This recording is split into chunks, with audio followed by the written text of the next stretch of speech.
Hello! In this video I will show you how to set up VPN on Samsung Galaxy F06.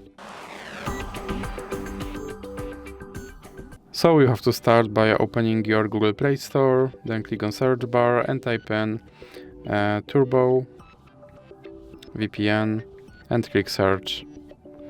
Then select this application and click install.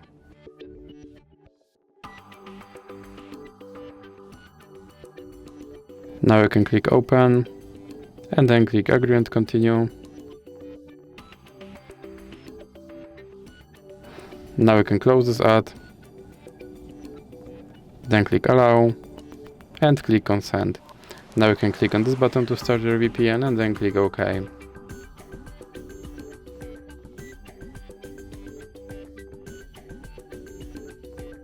And now you can close this ad, and as you can see I'm connected to VPN in Netherlands.